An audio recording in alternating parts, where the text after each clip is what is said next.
Welcome. My name is Harshvardhan Joshi, and today I'm gonna show you 5 cool tricks that you can do with your Canon 70 Mark II DSLR camera. So let's get going. So first off, we have the steel wool photography.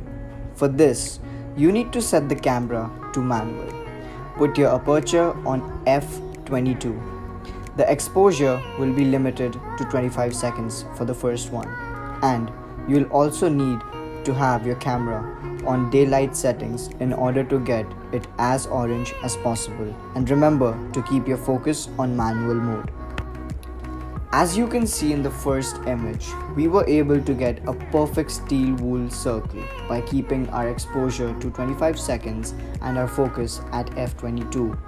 Now, to capture the steel wool from a distance, you need to lessen your focus and your exposure. Now, let's lessen our focus to f16 and let's reduce our exposure to 20 seconds. Another cool thing that you can do with your very own Canon 70 Mark II is my favorite, lightning photograph. For that, here are the following settings. Lower your ISO so that your camera lens becomes more sensitive to the light images. A good image should be captured at about 100 ISO. For this, our aperture will be f8. If your lightning is away, you need to have a lower aperture. If the lightning is clear, however, you can open your shutter to 10, 20, 30 seconds. And then, voila, you have a perfect snap. And now, since we are done with steel wool photography and lightning photography, it's time for our third cool trick, and every photographer's favorite, the time lapse using intervalometer. This time lapse is one of the finest time lapses at 13 megapixel. In this, all settings are in manual mode. And one of the best things you can do for a time lapse is use an ND filter for a slow shutter speed. Here in this time lapse, 24 photos have contributed as one single video image. The shutter speed is 1/30 to 1/100 of a second.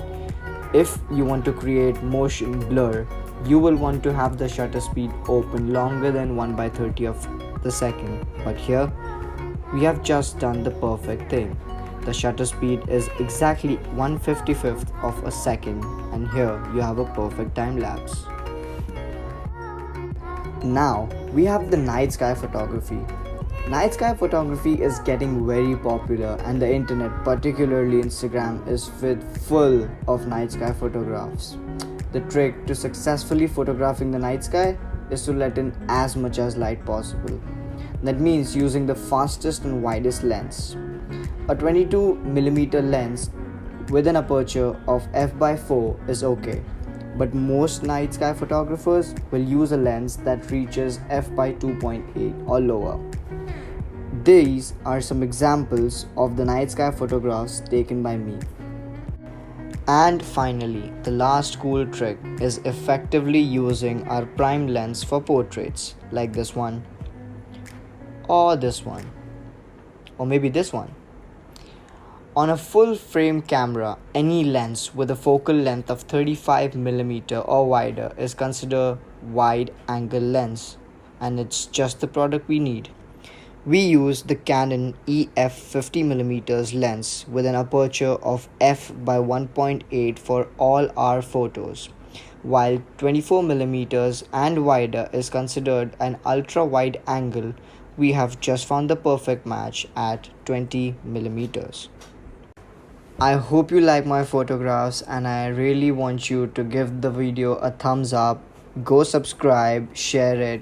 And again, my name is Harshvardhan Joshi, and I am an undergraduate student at the Eisenberg School of Management at the University of Massachusetts Amherst. Thank you.